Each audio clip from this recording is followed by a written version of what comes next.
Welcome on in, golf fans. It's your boy Gsluke here with our DFS and betting preview out there for this week's BMW Championship. Going to make sure you're ready for all of your action tomorrow, whether it's for DFS or over there on the prop side, going over all of the last second info that you need, as well as answering any of your questions down in the live chat. So first order of business, go down there and smash the like button if you guys haven't already, whether you're down there in live chat already or watching this on replay. Let's go up there, pump up those numbers, and get ready to have ourselves a week. So first off, say hi if you're already down here in the live, and of course hit me up with any questions that you got.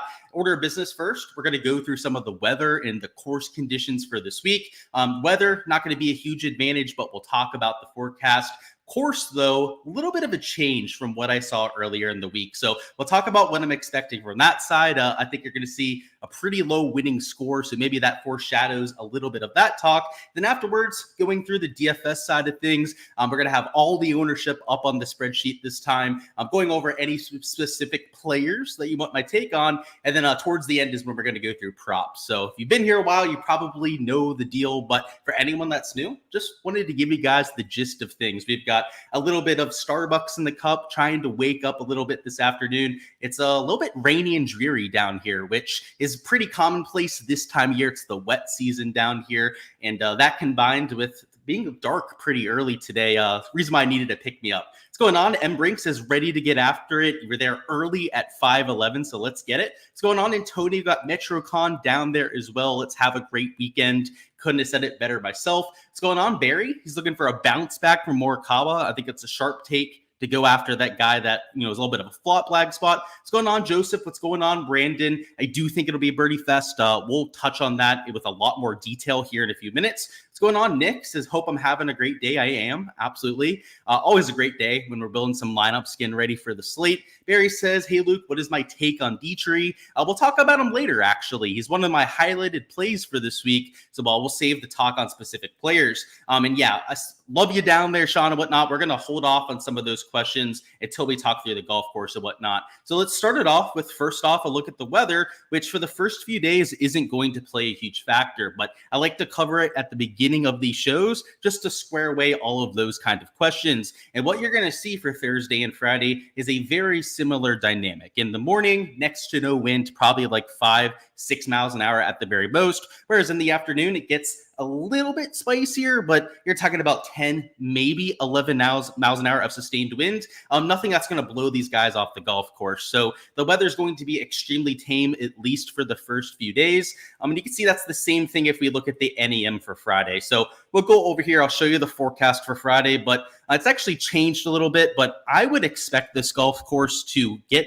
progressively easier as the day goes on, which might seem like a little bit backwards, right? I just told you guys, right, that the winds are going to kick up a little bit tomorrow. But from what I know about elevation golf and from some of the quotes that I've heard from players this week is that in the morning, because it's a little bit cooler than the afternoon, you're not going to get the same kind of altitude effect as what you're going to get later on. And by the time you're in the afternoon, it might be a 10 to 12% distance advantage that you're getting for playing in the warmer and, of course, that thin air out there in the afternoon. So I think that the PM wave this week might be a little bit backwards out there for Showdown, might actually play a little bit better in terms of your average score because the ball is flying a little bit further. Of course, you're going to get slightly more receptive greens early. So maybe the two factors slightly cancel each other out. But because there are only 50 players in the field, because the tee times are only spread out about 4.5 hours, I believe, from first to last tee time, there's not going to be a huge amount of wiggle room to have a big weather edge out there. So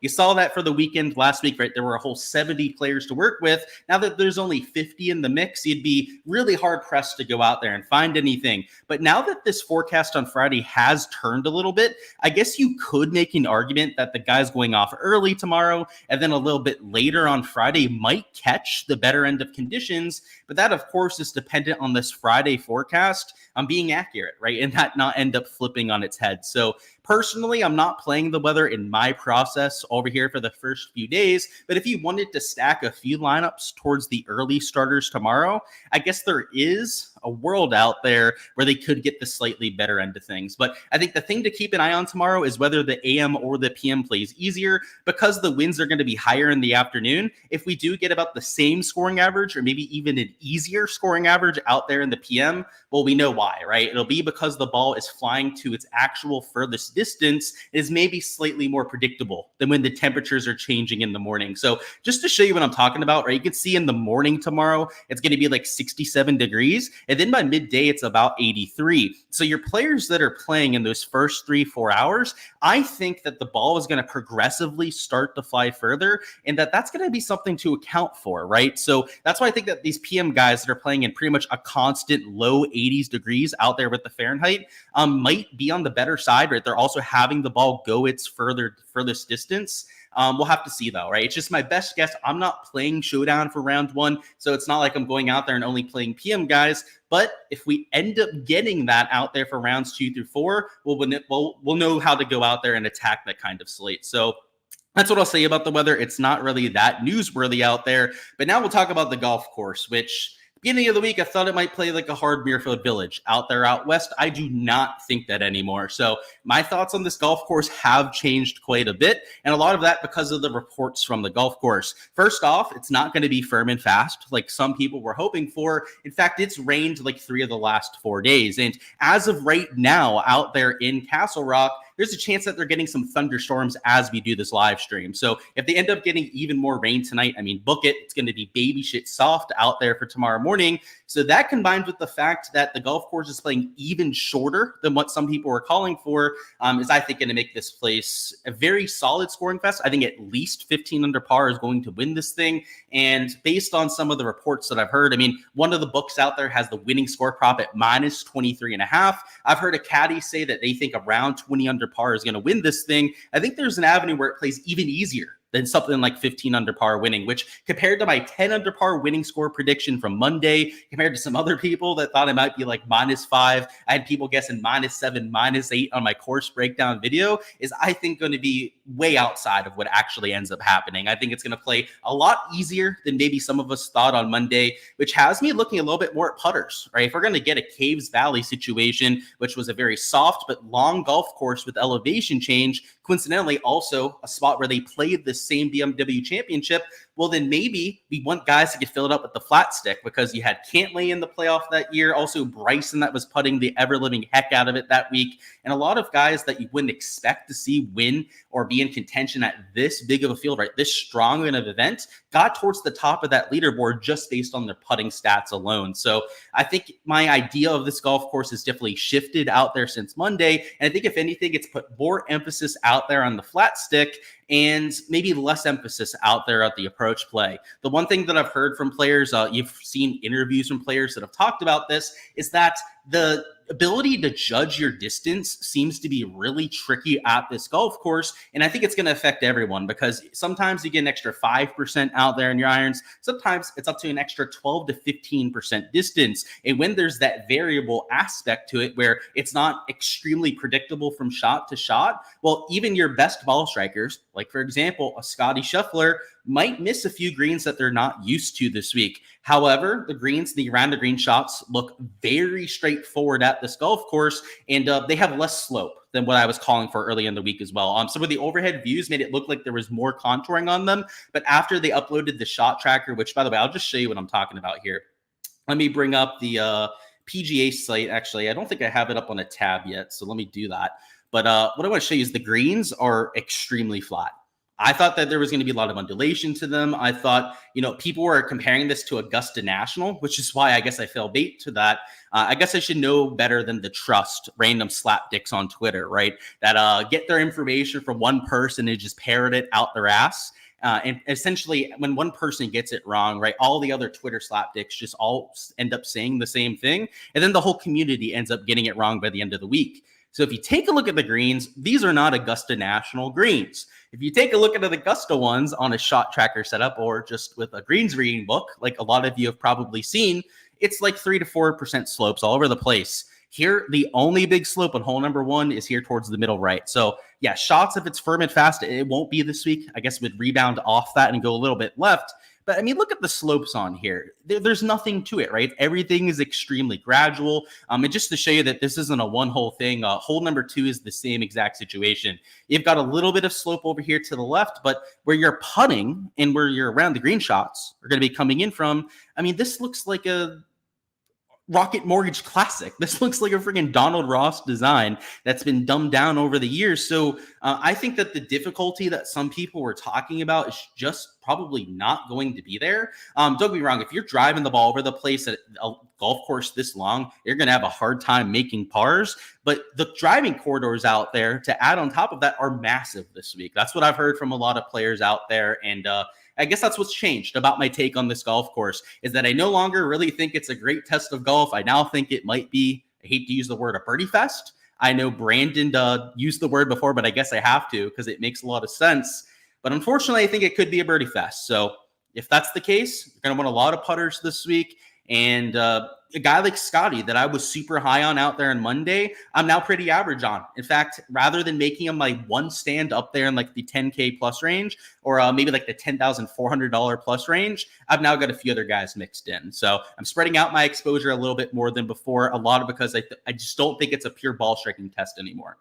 Let's catch up on chat. Do I think it's a studs and duds week or more balanced? I think everyone is going to play studs and duds. So if you want to play what everyone else is, right, play the projections, it's going to take you to a lot of studs and duds lineups. There are plenty of guys in the 6K range that project decently well this week. And because it's a no-cut event, it's easier to get to those kind of players. So if you're running projections, running an optimizer, that sort of thing, it's going to try and give you a few guys that are 10K plus because there's plenty of 6K options out there. Now, everyone's going to build that way. That is pretty much what all the optimizers are going to give you. So if you want to get different, you want to try and play against the field a little bit, play that leverage game, then maybe you do be a little bit more balanced about it. I have to say, I get the upside to trying to jam in top level players when it's only a 50-man field and you have the world's best playing. To me, that reeks of a lot of those guys getting into the top 5. But if you want to take a leveraged approach against that, right, and bet against some of the world's best players, then that would be a way to get different. So you could consider it. I would say it would be hyper aggressive, but definitely a lot of people go in studs and duds. What's going on, Brian? Hopefully you're having a solid evening. What's going on? It says, yo, GS, let's get it. Let's get it, DB. Altitude going to mess with Scotty. It's going to mess with everyone, Joe. So whether you're Scotty, whether you're Rory, I've heard that Rory cannot hit a green for his life out there in his practice rounds. It's going to affect every single player in the field. Now, are some guys going to be more dialed in than others? I'm sure, right? And you're going to hear about it at the end of the week, and you're going to feel like an idiot, right, for not thinking about that narrative ahead of time. But reality is, and I've already had a few questions about this, Joe. So I've had an answer for this for quite some time. It's impossible to know who it's going to affect the most, right? And who's going to go out there and brush it off.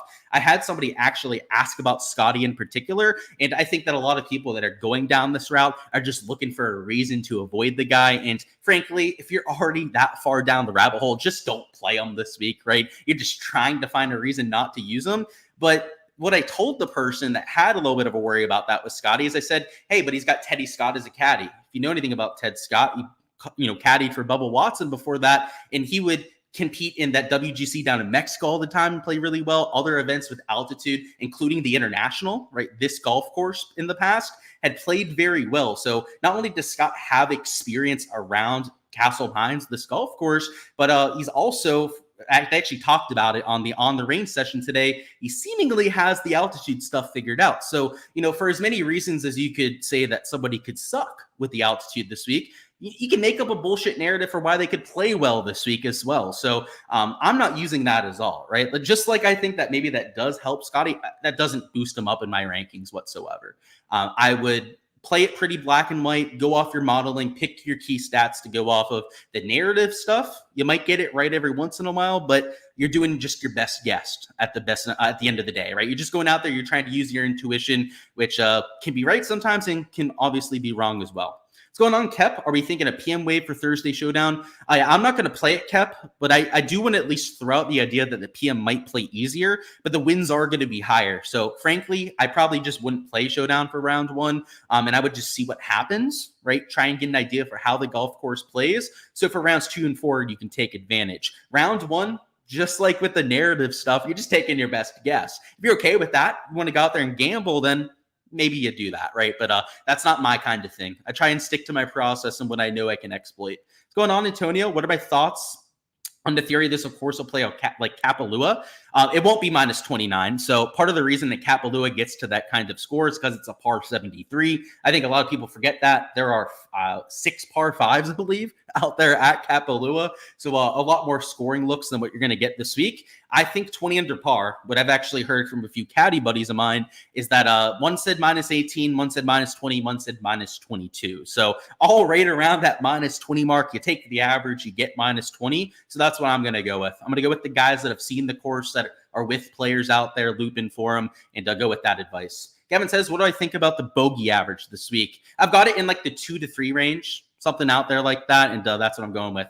Funny that I constantly preached how Hovland couldn't turn it around, and now the touts are doing a 360. I have not said that he can't turn it around. You're putting words out there in my mouth, Did. I never said that. I never said he's broken. I'll never say that about a player. Hell, look at Jordan Spieth. He had that huge dip down and then came back from golf. So, yeah, maybe you're just saying you because you're trying to group me in with other golf people out there. I'm sure people said that he's broken, but I absolutely never said that. In fact, I've talked him up for showdown about 30, 40 times this year, right? So you'd think if I thought he had no chance at turning it around, that I'd probably never talk him up. So, yeah, maybe you're butthurt for some reason or another. Maybe you are Victor Hovland yourself, but yeah, I'm not that guy, buddy. I'm not the one who said that. What's going on next is any thoughts on Aaron Rai? So Aaron Rai coming in on a heater for sure. I would say that the golf course fit is like maybe a 6 out of 10. He's accurate off the tee, which I do think will be very useful this week. However, that's about it. He's not the best putter. I've become a lot higher on the shots gained putting as the week has gone on. Approach profile is, I would say, above average for him, right? He's a really good iron player. So, I mean, he's going to fit any course when it comes to that perspective. But yeah, for me, I'm at like a 6 out of 10 on him, and he's mega chalky this week. So for me, it's the form. You want an informed player, you play Aaron Rai. Unfortunately, he is going to be about 20% owned. So you can see all the ownerships on there. We'll talk about him here in a few minutes, but not my favorite play. Who are the best putters on this surface? So the answer to your question, Kim, is over here on the right side. So it's the Bent Poa surface this week. So if there's anyone that you want the take on, it's completely uncensored, right? It's not anything that's blacked out on here. You can check it out in column L over there on the right.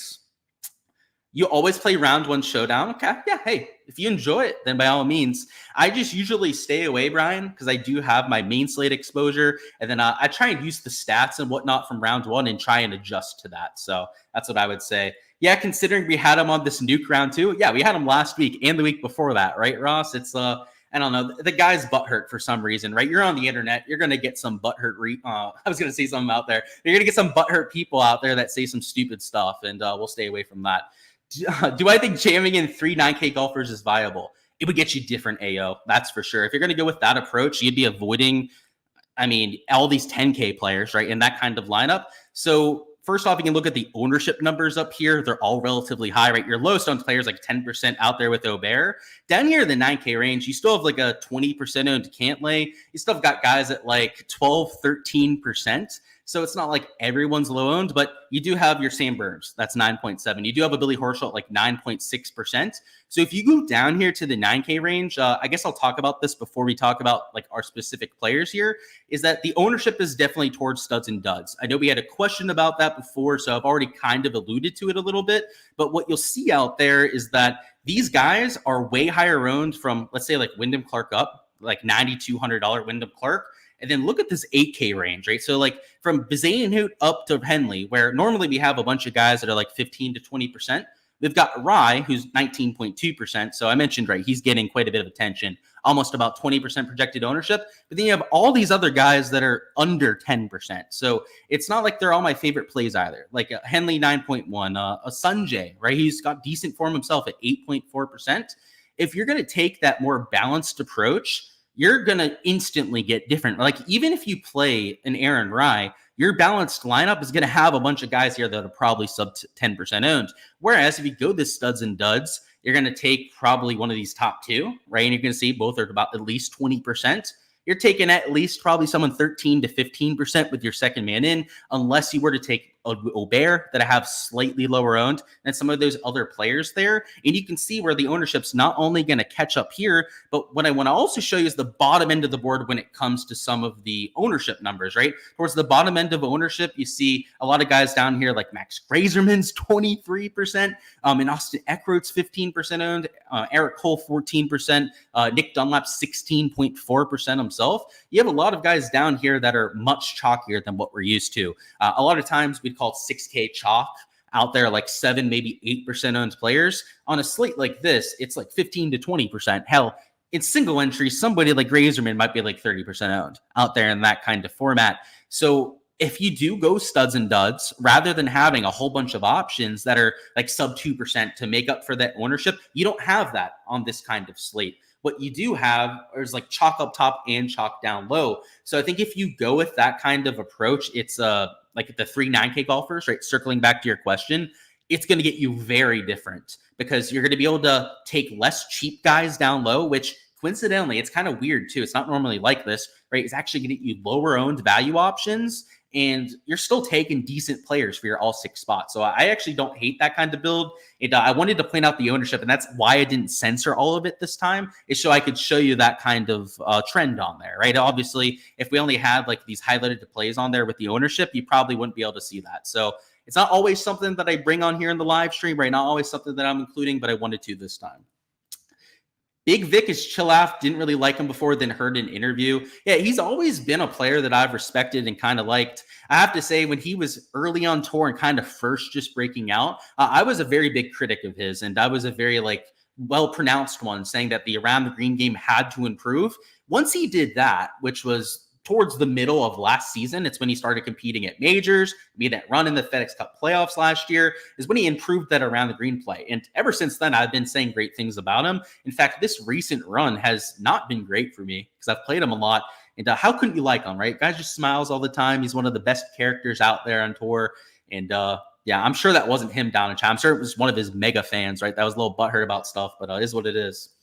What site are the odds from Luke? Ludwig Boost, you'll stack a few chips on that. That was Hard Rock Bet. So if you see me betting anyone in particular, Chris, that's going to be on Hard Rock Bet. And those were on Monday. So they may have shifted a little bit. But yeah, I would imagine not that much. Sorry for the confusion, bro.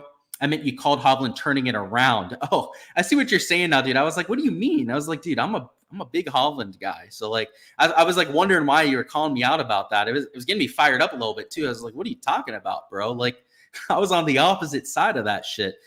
So yeah. All right, cool. I guess we're good now, dude. What's going on, Kim? Would I consider doing a bomber? Would I consider this a bomber's course? Not really. So I think on Monday, I spoke on that a little bit during my course breakdown, but my take on it is that it's going to play like 7,300 yards. Now that I've heard about the fact that about 12 of the holes play downhill, I believe like 4 of them play uphill and 2 of them are kind of flat. I actually think it's going to play like 7,100 yards. At least from what I've been told about a lot of the shots, is that there's a lot more wedges than what people were thinking. In fact, there's hole number 10, I believe. It's like a 540-yard par 4. In fact, let me just show you guys here. I'll go to hole 10 on the sheet over there on PGAtour.com. This hole, I was told that Rory had a wedge into this. Now, look at the scorecard yardage. You're going to roll your eyes and go, what? How, right? It's 545 yards.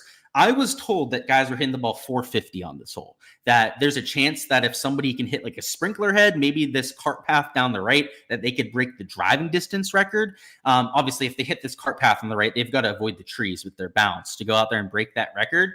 But I was told that multiple players today had 9 irons in, and those would be like your Russell Henleys of the world, like your normal players. I think Sanjay had like a 9 iron into the screen, and then you had players like Rory with a wedge into a 545-yard par 4. It's a par 4, by the way, not even a par 5. I don't know if I can call it a Bombers course when even a hole like that, right, that looks like it would favor the Bombers, Russell Henley's still hitting a 9 iron. So not so much.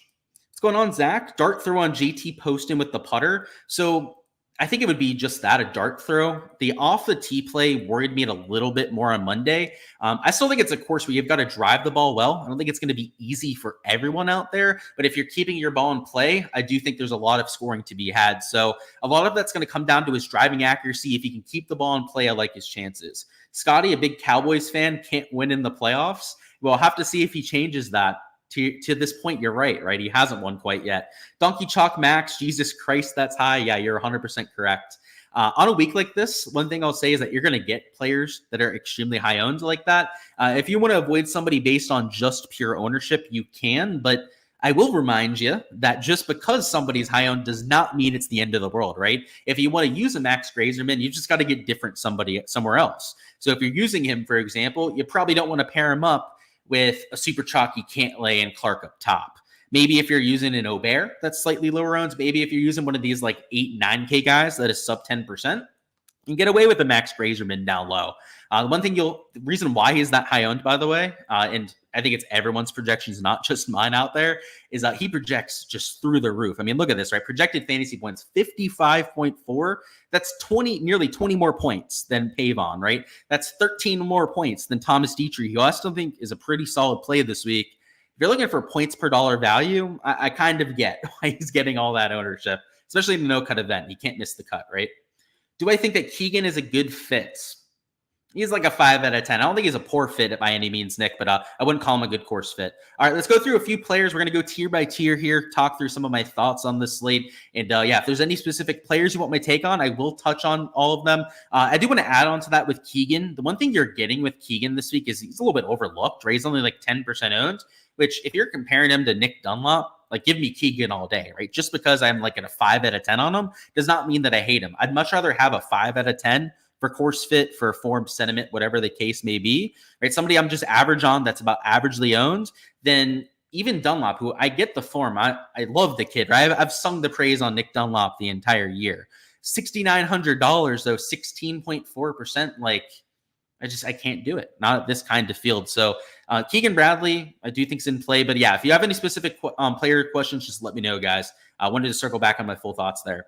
So up top, talking through the ownership up here, I think you just kind of play your guys up here from 10K plus. Because the pricing is soft this week, you're going to have some legit 6K options. If you want to take a spend up option, maybe even take 2 in the same lineup, you're going to have no problems with making that lineup construction work. The issue is you see that with the ownership, like I was talking about before. So if you're looking to get different up here, your options are very limited. I would say you have an overpriced Hideki that you could go with at $10,500. You've also got an out of form Rory McIlroy that you could take a shot on. Both could easily get there, right? Hideki could continue that solid form. You never know, right? Go out there and win back-to-back weeks. Rory McIlroy, of course, could figure out the iron play. Go out there and have a solid week himself.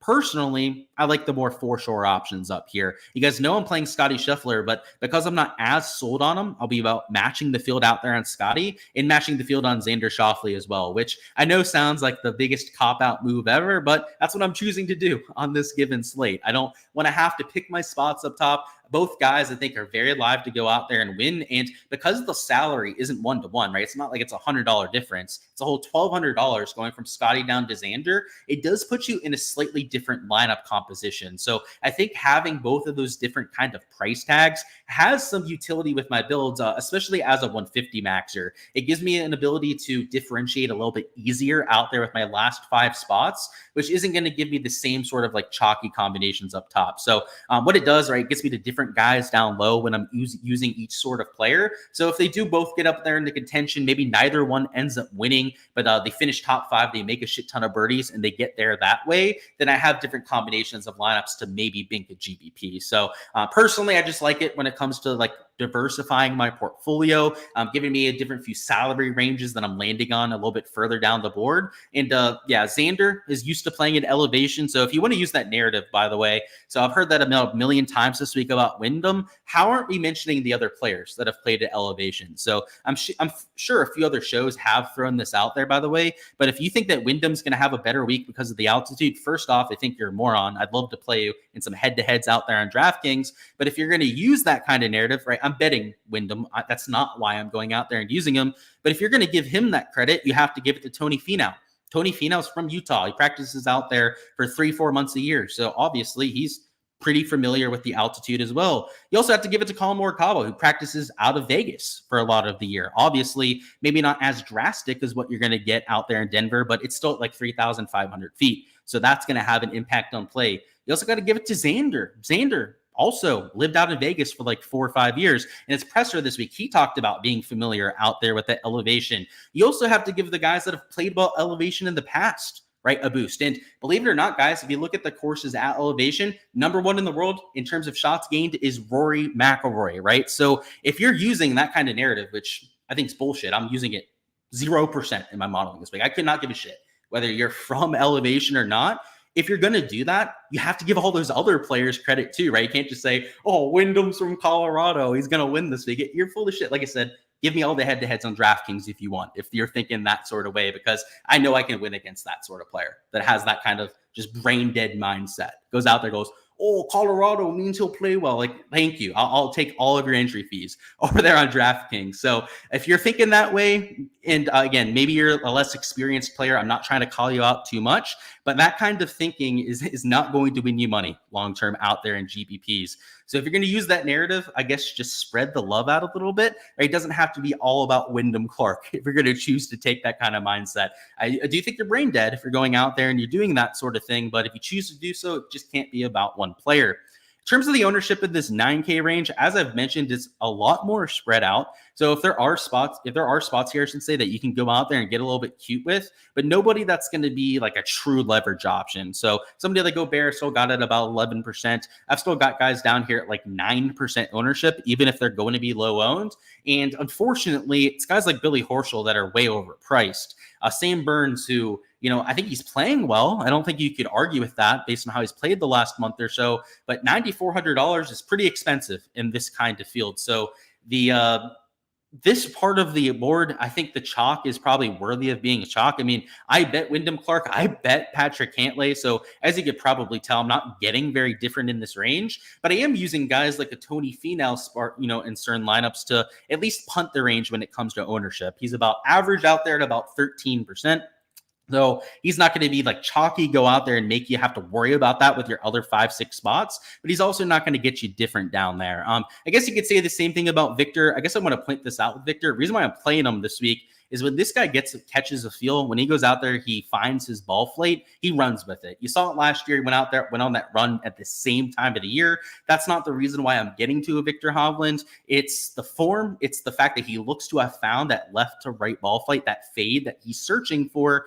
And he's also a player that loves this golf course. And how do I know that he loves this golf course? Well, because he said so in his interview this week. He told the interviewers that it's one of his favorite courses that he's seen, that he likes the birdie looks out there. He said there's a lot of like easy par fours, which I don't know. They didn't look that easy to me on paper, right? 540 yards. He said there's quote unquote a lot of birdie looks out there. Then you have the par fives. So he sounds like the kind of player that first off is accepting the challenge this week. Wasn't bitching about the ball not going the right distance. There were plenty of players, by the way, if you read the transcripts, that bitched all day about the ball not going the correct distance. If I was going to read into the tea leaves there a little bit, I would say that I would kind of want to avoid in general the players that were, bitching about that, because they probably didn't have the best practice session. Whereas if somebody was like, this course is really cool, that's what Victor Hovland said. He also said he really liked it about 4 or 5 different times when he gave the answer. That's the kind of guy that maybe I give some extra attention to. Now, it's narrative-based. That should not be your entire process. Just like I give people shit for doing the thing about the altitude and saying like, oh, he's from the Midwest, therefore he'll play well in the Midwest. The same thing applies here, right? Don't go too crazy when you're going down narrative land, but it is nice to hear when you're going through somebody's transcript and they're very positive about the golf course. So I say that a lot about majors. If you hear somebody complaining that the golf course is too difficult, think of Wyndham Clark this year at a lot of the majors, right outside of Valhalla. In fact, I think all the majors has kind of been a stinker this year. That's why, right? A lot of times they're just not comfortable with how they're going to play. I think most infamously, right, was Wyndham Clark talking about Pinehurst.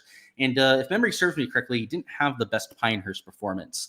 I also got Tony Finau, worth noting that he's coming in with some really good form himself. So I mentioned him as like an averagely owned play here, but he's number 5 in long-term ranking. He's number 7 in recent form ranking. In fact, he's number 4 in the field when it comes to his total model ranking. So I was surprised that he wasn't chalk. So I guess I put him on the spreadsheet just to point that out, as I thought he was going to be maybe the most popular player down here in the 9K range. And he's, like I said, about average ownership down there. So I think very reasonable. Donkey Chalk Max, we already talked about that. Yeah, I agree with that, though. He is Donkey Chalk. Thoughts on Pendrith. So Getting a little ahead of ourselves, but I'll talk about Pendrith real quick.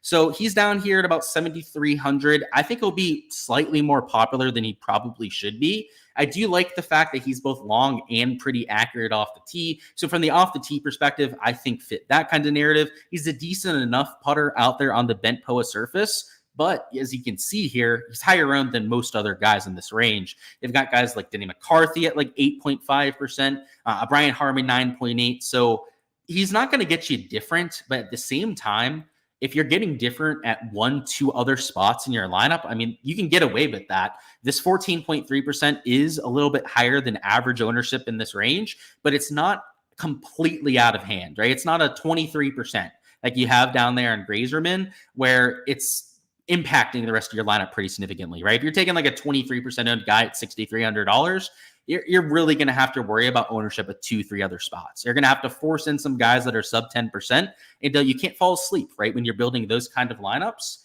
you use a Pendrith and, it doesn't have that same kind of effect, right? You can use them and get away with it. So I don't think he's the worst play by any means. Let's keep going on through these different tiers here. So down here in the 8K range, I would also say it's lower owned than what we're used to seeing. So if we start here at Corey Connors and go the whole way down here to Bizanehout, you can see really the only player getting a bunch of steam, as I mentioned before, would be Aaron Rai. And Akshay Bhatia is about 13%. So definitely above average ownership out there on Akshay. But regardless of who you're using down here, you're going to be getting quite a bit of leverage. So if you want to start with one of these 10K players, by all means, I think that's a good idea, especially in a field this strong, right? One of your top end guys is probably going to, at worst, finish in the top 3. So you're going to probably want at least one of those guys right out there in your lineup. If you were to skip this double stud, so a lot of guys, they're going to take one up there and then try and fit in a second out there into that lineup. If you went 110K and then skipped this 9K and went down here to the 8s, and then maybe took like a JT, who we'll talk about here in a second, maybe Akshay too, down there, $8,400. That kind of lineup construction is, I don't think it's going to be as popular as that double spend up, and it gives you access to slightly lower ownership, right? For your second, third man in, you're no longer in this like 15 to maybe even 19.4% range or 17% range like you have there with Wyndham Clark, and instead you have access to a Sanjay, 8.4%, a sub 10% owned JT who's played very well elevation in the past. Definitely on the table. And let's talk about JT.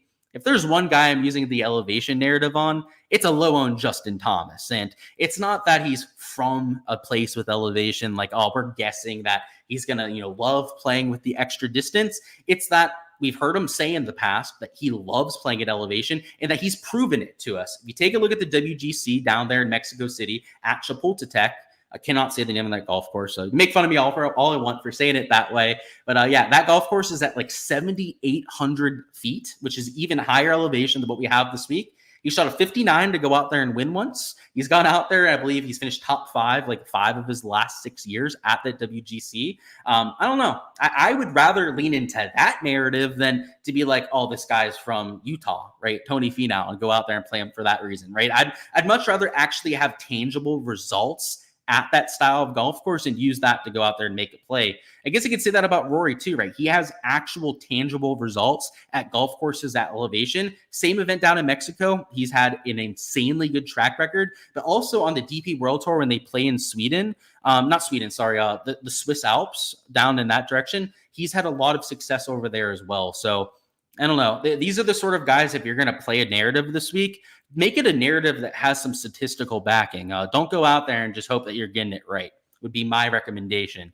Also worth noting with JT that he putts a lot better on these bent POA greens than other surfaces. And I know, right, he's losing strokes to the field on the surface, but he loses less strokes to the field out there on bent POA than any other surface. In fact, he's about 0.4 strokes better per round on bent POA than what you've seen from him lately. So definitely due for some regression.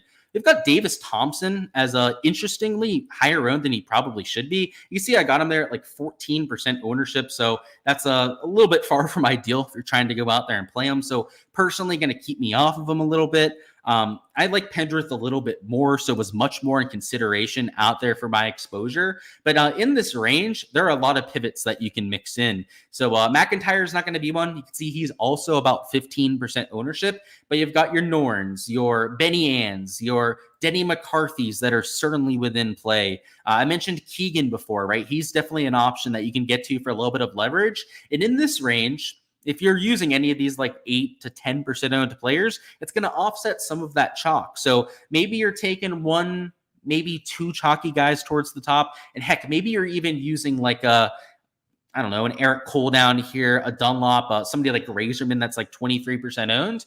As long as you have some pivots here in the 7K range, you throw in one of the sub 10%ers down here in the 8Ks, you're probably going to be okay out there in the large field GPP. And that would be just if you're spending all your salary, right? Building, regular lineups, you could probably find enough leverage to make this kind of lineups work. Now, when we get to the lineup construction segment, while we're going to build a few lineups together, I'm going to give you guys some ideas on how to get even more different out there in your builds. I guess, hint, hint, leaving salary on the table, hint, hint, potentially changing up your lineup construction out there with your build. But yeah, even if you just want to go with the pure ownership angle, there are guys down here to make that work. So we're not going to point out any down here as specific plays. Over there on the Patreon page, of course, you guys can see who I'm using for some leverage. But this part of the board, outside of a conviction play out there in Robert McIntyre, who I'm taking at 15%, most of my exposure are sub 10%ers, guys that I'm taking for a little bit of leverage. Down here in the 6K range, I want to point out Thomas Dietrich. We also had a question about him before. He's an example of one of those low-owned players that I'm getting to. The form isn't great. He's actually losing strokes to the field over his last 12 measured rounds. What I do like about Dietrich, though, is that on the DP World Tour, when you've seen him at events that are in the mountains or, like the Swiss event that I was talking about before, he has some top finishes over there, including a win at an event at elevation. And he's the kind of player that hits the ball a long way. He's got an extremely high ball flight. Of the guys in the field, he's going to get one of the bigger impacts when it comes to the altitude effect. As higher ball flight you have, the further the ball is going to fly with that thin air. So somebody like Dietrich, I don't think it's like a guarantee that he plays well. He's going to have to drive the ball, keep it in play if he's going to go out there and have himself a week. But if he does so, I think he has a lot of upside because he's such a strong driver of the ball, hits the ball a long way out there, a very streaky putter. And as I think that the course has started to look easier and easier as the week has gone on, it makes me think that somebody like Dietrich is even more so in play. So I wasn't really on Dietrich until this afternoon when I had to go out there and find some low-owned options, but he was low-owned. He fit the narrative out there from some other courses that play the same sort of way, and is why I took him at 9.1%. Razorman, still using it 23%, but if I'm using him in lineups, right, I just know that I'm not going to get different there. But Pavon down here at $6,000 flat, so cheapest player, or tied for cheapest player that we have in our repertoire, he's 6.8% owned. So, if you're going to go the whole way down the board, there are a few guys down here I think you can get some leverage on. Chris Kirk, by the way, is in some form lately. I'll spill the beans. I'm using him out there for this week. He's also played about Kapalua, which I think is a pretty decent comp course. So he's definitely a sleeper option, but there are guys down here to get different with. So even if you're taking the double spend up, which again, I think will be a very chalky build this week, you have guys at the minimum price other than Grazerman, right? I think Grazerman's going to be by far the most popular option that people are going down there and punting with, but you have other guys that, they're risky plays, but they still have that upside that you can get to at sub 10%. So I think if you're going to go studs and duds, it's just about doing it responsibly. And I think, honestly, the lineups where I'm going to use Grazerman the most this week, I still have to build mine after we get off live stream here, are probably going to be non-double spend ups. So lineups where I'm not going like two guys over 10K, I'm probably a lot more likely to take Grazerman as he's not going to be as used as much out there in those kind of builds. Right? People that are more balanced, you're going to have more salary to spend. And we're going to talk about it when we get to lineup construction, but I plan on leaving quite a bit of salary on the table on a lot of the lineups that I'm entering.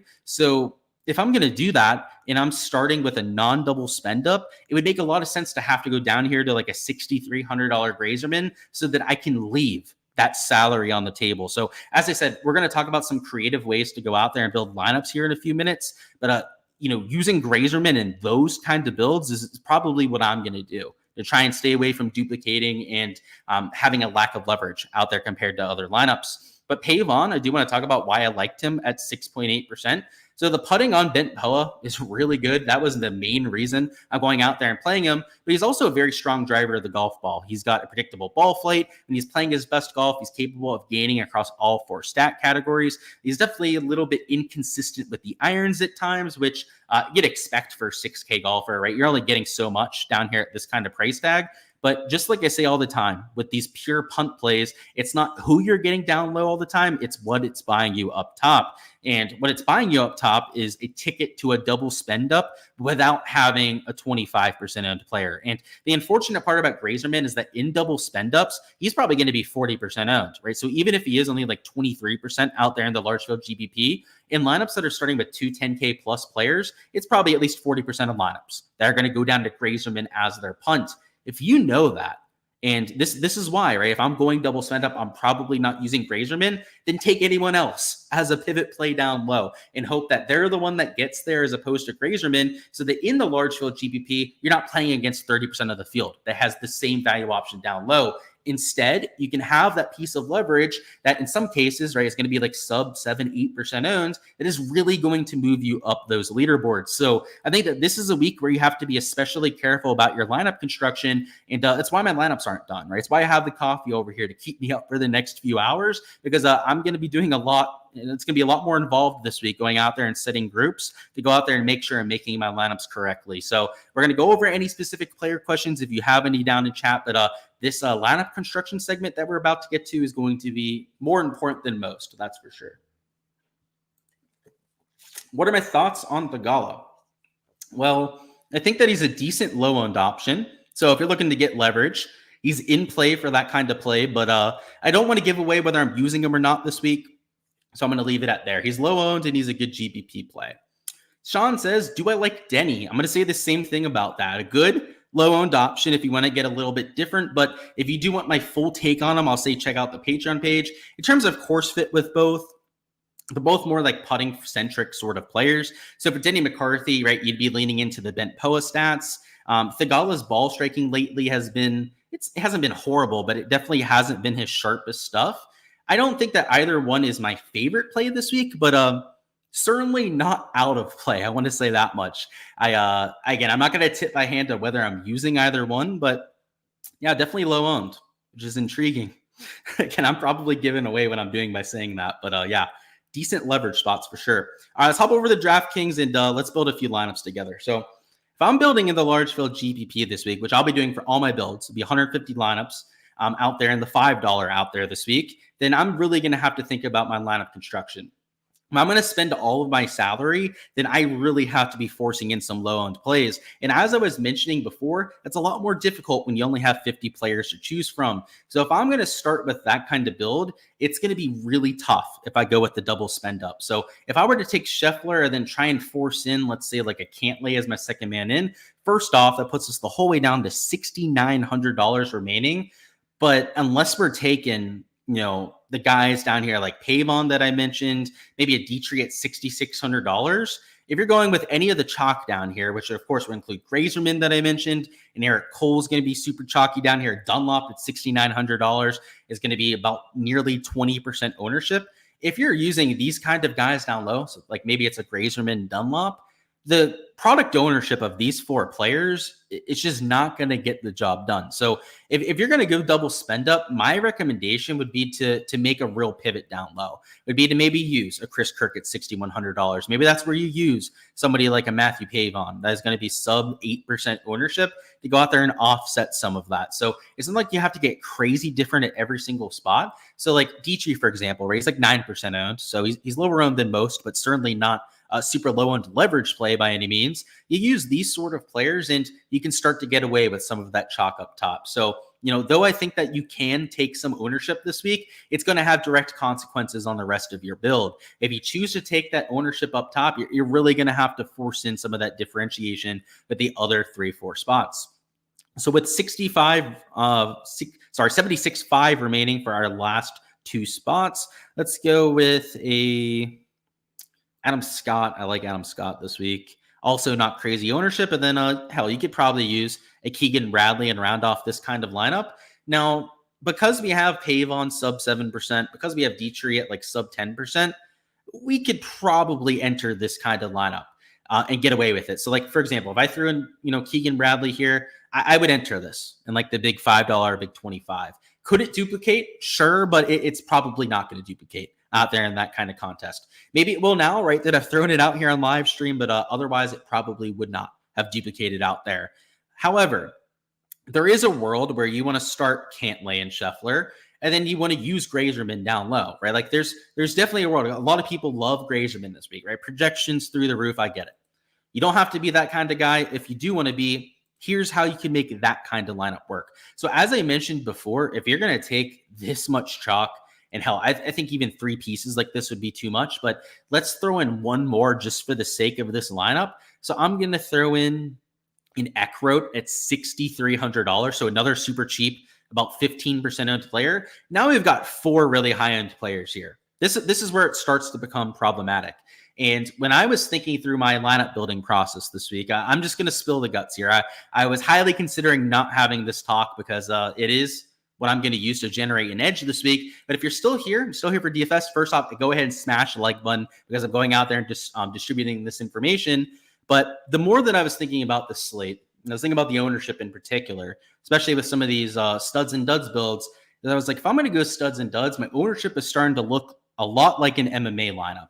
And I've been playing MMA DFS for a while. And the number one thing I do when I'm playing MMA DFS is I run lineups that are very close to the optimal. So I don't change projections very much from the different providers that I get it from. And then I run my optimal lineups. I get kind of a sense where the field is going to come in. And then all I do, and I hate that I'm saying this because it's given away too much probably.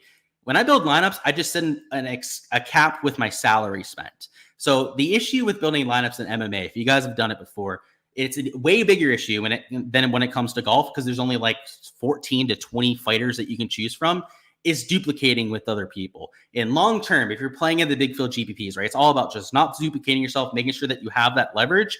The edge that I usually have with MMA is just leaving salary on the table. I will just bet that the optimal lineup is not going to spend all $50,000 because more often than not, by the way, if you've been tracking this out there with MMA, it does not spend all $50,000. Now, the same thing is true in golf DFS. Week to week, it usually doesn't spend all $50,000. But at a week like this, with pricing as soft as it is, especially with like legit 6, 7K golfers that might top 10 this week, that's even more so the case. So I was like going through this poll on here. I'm like, yeah, I could see some of these slapdicks really showing up, especially now that it's a birdie fest and all the putters are kind of live. Like Denny, for example, before a JT Poston had no chance for me on Monday. I thought with the driving test, they were out of there. There was no chance they could even show up in the top 5, top 10. They're not going to win this event, those sort of players, but they could certainly crack that top 10. So now the more and more I was thinking about it, I'm like, you know what? Anyone can win here. The optimal's not for sure going to spend all your salary this week. And even if it has Scotty, let's say Scotty wins by 5, it does not mean you're still going to spend all your salary and use a Scotty Scheffler.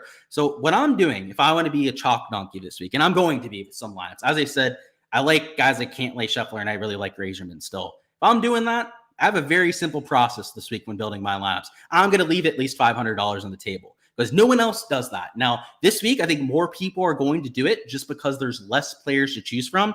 But if I leave $500 to $700 on the table in this lineup, it is not going to matter at all who I go out there and take in this lineup.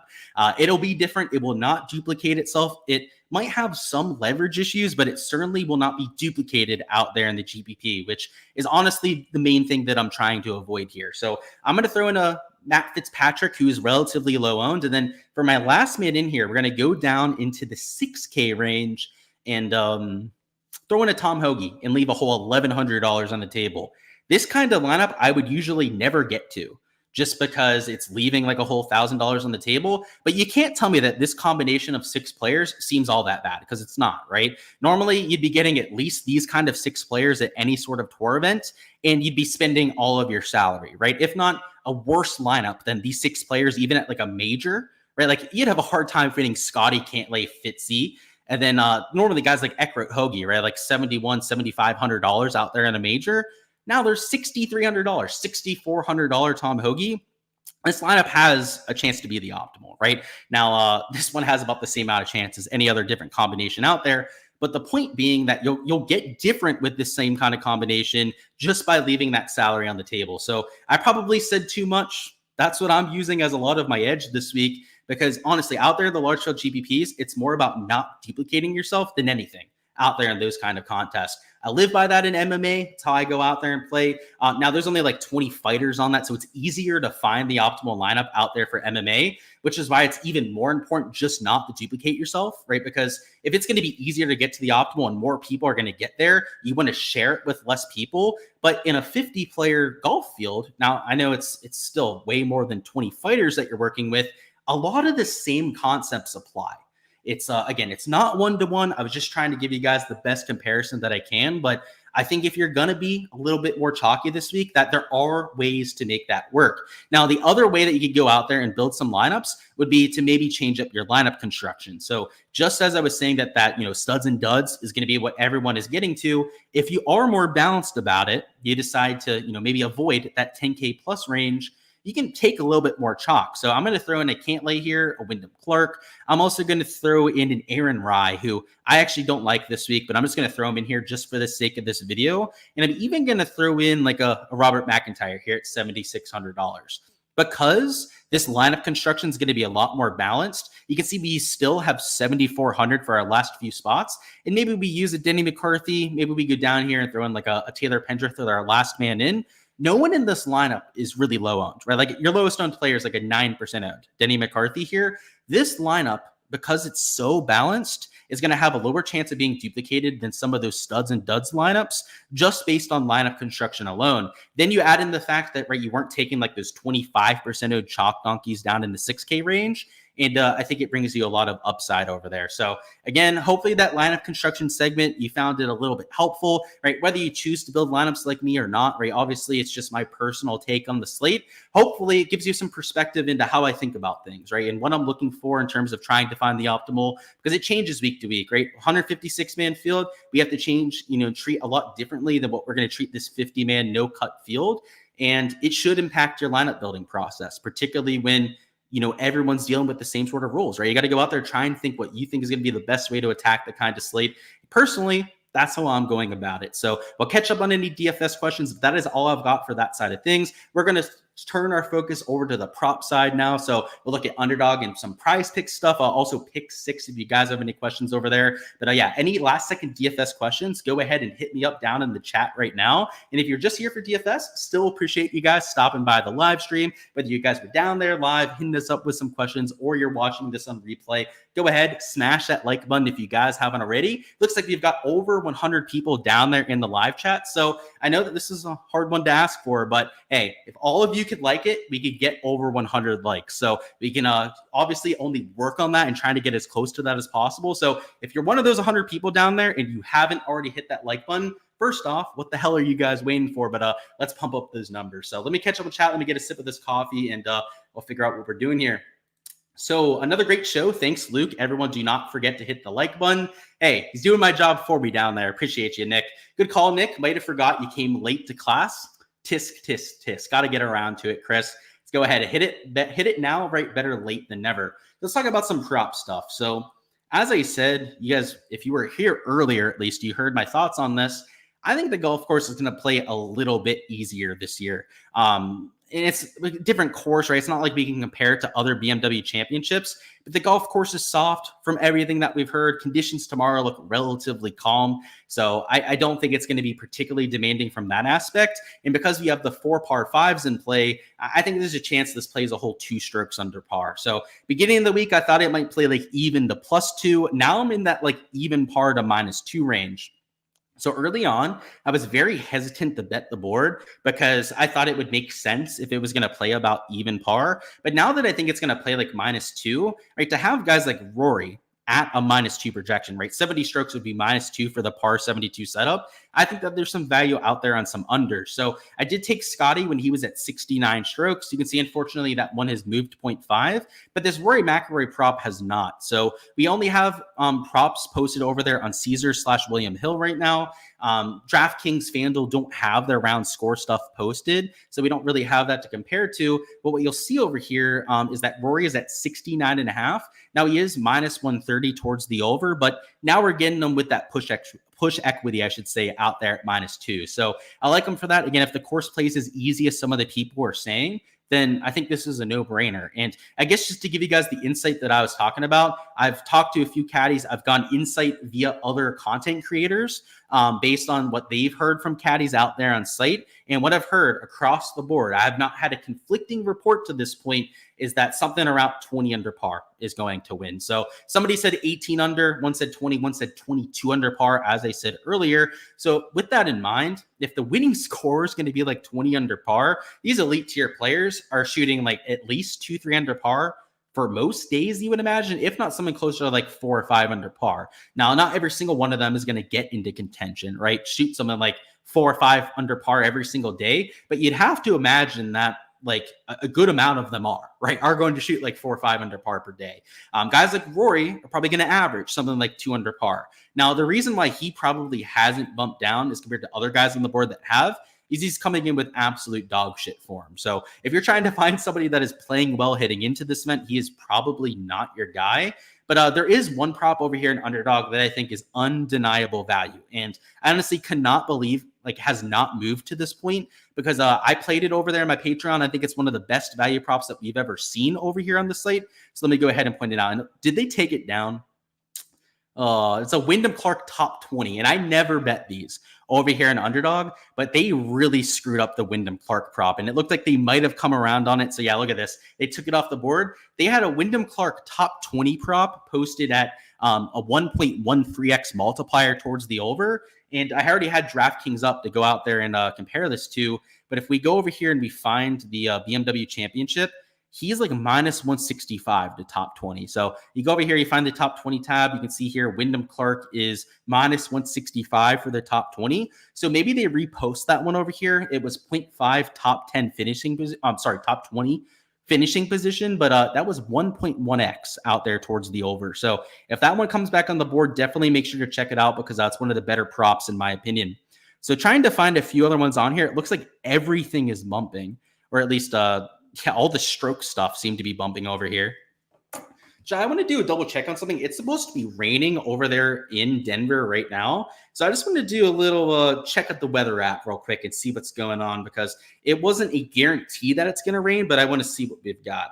So nothing yet. It's supposed to rain 0.1 inches over the next 2 hours. So they're not going to get a ton of rain tonight, but they definitely will get a little bit of a drizzle to go out there and make the course softer. So I had a Hovland under 70 strokes. They bumped that one. So yeah, the only prop on here that hasn't moved that I took was this Rory McIlroy under. So yeah, maybe not a slip on that side. Over here on the prize picks side, though, let's see what we've got. What is going on with this board? Is it going to do the thing again when I do this that it just doesn't load? Oh my God. Dude, what is going on with the whole prize picks thing? When I'm on live stream, guys, it's the only time I have issues out here on the site. When I'm like doing my own props and stuff, I never once get that weird loading screen over there on prize picks. So it looks like I think I got it to work, so I can refresh this, but it's like they don't want us to show you guys the prop on live stream. Like they know that we're going to rob them out there, and they want to hold us back. Come on now. I can do it from memory if I have to. I know what I took over here on prize picks, so I can just tell you guys what I took, but I'd rather be able to show you the projections, right? And show you why I like them and all of that. But if it comes down to that, we'll do that. So I guess I'll just tell you. So the props that I thought made a little bit of sense over there, let me just bring it up on my Patreon so I can read off the actual description for it. Just make it even easier for us out there. One was an over on Sungjae pars or better. So he's at 15.5 pars or better, or at least was out there a few hours ago. I like that him for an over. He's top 4 in bogey avoidance over the last 24 measured rounds. That's only trailing, by the way, a Scotty Scheffler, Xander Schauffele, number 2, and then Aaron Rai out there at number 3. So Sungjae number 4 out there on that bogey avoidance list. And with what I think is going to be around like a 2.5 bogey average, maybe even down the whole way to 2, if it plays as easy as some people were calling for. You know, a guy like him that's been top 4 in the category lately, you'd have to think that he's going to avoid bogeys better than most. So that's why I took him for the over on pars or better. Again, that's 15.5 on prize picks. I'd show you on here, but as you can see, it's not even loading the projections. Slapdick site out there on prize picks. So I guess we shouldn't be that surprised by it. And then the other prop I took, I'm not sure if they still have them at 70 strokes, right? I mentioned that they already moved Hovland down to 69.5 over here in Underdog. But on prize picks, they did have them at 70 strokes. So if you can find that prop out there, by all means, go out there and mix it in. And just to show you the sportsbook line out there on these sort of players, let's find Victor Hovland. So he's at 70.5, and he is juiced a little bit towards the under. So you can see here, right? 70.5, he's minus 140 under. So I don't think that 70 strokes is like a bad projection by any means, but I do think it makes sense to take an under there with, again, most of the caddies on course reporters saying that they think it's going to play pretty easy this week. And then to show you some of the bogey stuff. So they do have bogey props posted over here on the site. You see they have guys like Hideki at minus 180 under, minus 200 under, right? Out there for a Colin Morikawa. I mean, even like your average players in this field, maybe above average player, right? Like a Russell Henley's minus 155 towards the under. So though Sanjay does have a line over here, he's at even money, it makes absolutely no sense, right? Like you have guys that are worse bogey avoiders, or again, he's top 4 in the field over the last 24 measured rounds that are like minus 175. Like for example, he's a better bogey avoider than Tommy Fleetwood. He's a better bogey avoider than some of these other top end players. It just doesn't make sense that he would be even money as compared to these other ones that are like minus 180 or minus 200. So it's, again, maybe not a plus EV lean, but if you're looking at recent form and just how the guy actually plays, he's a top 30 bogey avoider out there on the PGA Tour, which again, is better than Hideki, which is better than some of the other guys that we're comparing to. I think he should be juiced towards the under like some of those other players. So that was it on Prize Picks. Again, I'll refresh this, see if we can get this to work, but their slapdick site does not seem to want to cooperate with us. Again, it only happens when we're on live stream, which is oddly suspicious if it were to go out there and ask me, but is what it is. All right, so let's look at over here on the underdog side. I wanted to see if there's anything else we could mix in. They did have a Zalatoris at 71.5. Unfortunately, that one moved down by 0.5. I guess a JT, I'll point them out. I didn't end up playing this JT prop yet. I definitely have it on my short list to potentially add tomorrow. But if this is going to play to like a -2 scoring average, hell, even if it's like a -1 scoring average, give me JT to match or beat the field. He's the kind of player that's gaining strokes to the field over his last 24 measured rounds. He's played well at altitude, right? I mentioned his really solid success down there in Mexico City at the WGC. I think there are a lot worse plays that you could take at 71 strokes. So that would be it for underdog, I guess. If they do end up reposting that Wyndham Clark top 20 prop, definitely mix that in if it's still like 1.1x out there towards the S. But yeah, this Rory prop out there at 70 strokes is I know the forum's not there. I know I made fun of him a lot last week for how he played, but you'd have to think he bounces back at some point, right? Like obviously he wasn't trying rounds 3 and 4. You can kind of tell that with his strategy, especially out there on Sunday, taking on shots that he had no business taking on. This week, he gets a clean slate, gets to go out there and start even par just like everyone else. Hopefully, and I guess it's hopefully, right? Fingers crossed out there for him. He doesn't go out there and do the same thing as last week, because if he does, he's got no chance to go under that sort of line. Let me see if we can bring up pick 6. The whole Draftkings thing is, I mean, not Draftkings thing, the whole Prize Picks thing is just a joke. Like, how is their site that broken that you can't look at it on a live stream? Like it's I don't know, a little bit questionable if you ask me. But let's go over here to pick 6. So the board looks pretty comparable to what we have on some of these other sites. In fact, they may actually have these a little bit lower than what we have there comparatively. And something to note is even though we don't have the DraftKings odds out there for the single round, so you can see on here, right? Like they only have lowest score, lowest par 3 score and stuff. Their pick 6 board is identical every round that they do to what they post for their normal stroke stuff. And what I'm seeing here, right, is that they have guys lower than what they have over there on Caesars. So if they had a board posted, guys, what I mean by this is that all these guys would likely be at these exact numbers. Now, Scotty might be juiced under 68.5, whereas, Xander might be closer to even money, right? Just like Rory's probably juiced under 69.5, whereas, a guy like Wyndham would probably be juiced over the 69.5 if they had their odds up.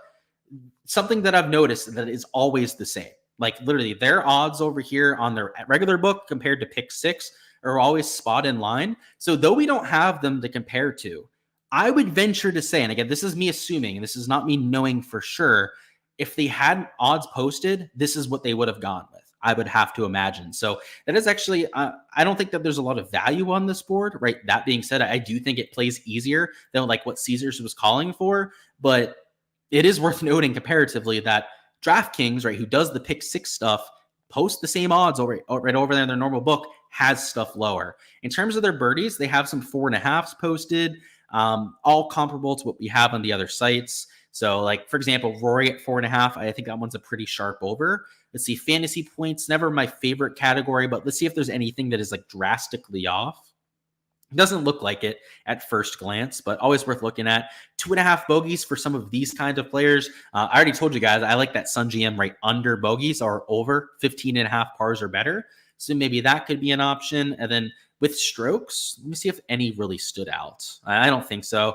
Again, they're like 0.5 to an entire stroke lower than what we have in other books. I guess the one thing to really point out from this pick 6 board would be the pricing for strokes, right? As I said, Draftkings usually just copy and paste them over there from website to website. So let me double check real quick. Let me see if Fanduel has posted anything for round score.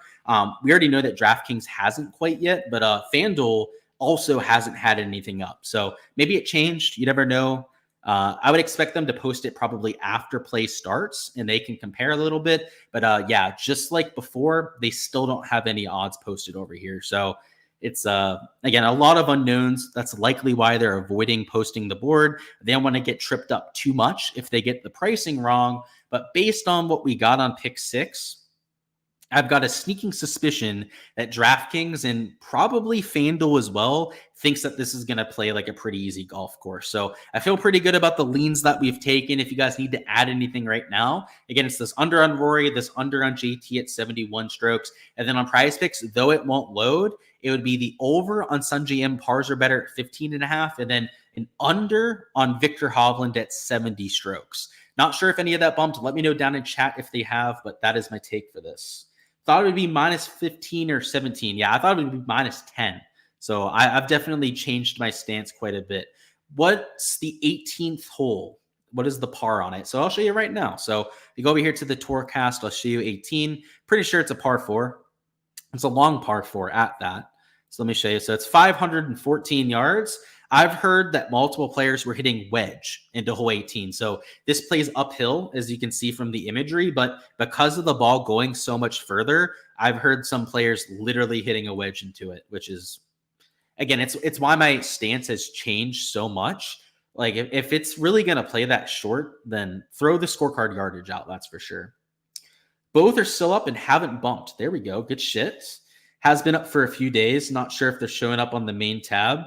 Are you talking about for pick 6 or what are you talking about, Bill? Honestly, not sure what you're talking about. But either way, we're all good. All right, that's all I got for the live stream, though, guys. Going to go ahead and hop on out of here so I can go out there and build my lineups myself. But hopefully, you feel a little bit more prepared for all the action out there this week and can go out there and make it a good one for yourself. Best of luck. As I said, smash the like button if you guys haven't already. And as we do for all these different golf tournaments, we'll be doing the same thing out there for rounds 2 through 4. So for Showdown rounds 2 through 4, make sure to stop on by for that. We'll be going live just a little bit after the round ends, giving you guys a weather report for all of the Showdown slates, how to go out there and attack the golf course. I mentioned before, right, maybe the PM plays easier than the morning. Well, we'll be able to circle back on that, right? Take a look at the scoring averages, figure out what the heck is going on with this venue, and hopefully continue the momentum heading throughout the rest of the weekend. So we're doing props there as well. So props for rounds 2 through 4. Make sure to circle back on for those and subscribe so you don't miss when I'm going live for all of that. Also, over there on X/Twitter, if you guys follow me on that page, I'm always tweeting when I'm going live, so you guys know when to expect some of those live streams and all of that sort of business. So make sure to check it out. Check out the Patreon page as well if you haven't already. If you guys like the ownership projections that you saw throughout the content, you want to see my entire player pool, you want to see all the modeling that I'm doing for all these certain different players, make sure to check out the Patreon. There's a link in the description of the video to that as well. And on there is how you can get access to those sheets yourself. Of course, right when you download them, it's not going to be blacked out like you saw there in the live stream. It's going to be all of the information at your fingertips. But that's all I've got, guys. Best of luck, as I said before, and let's have ourselves a week.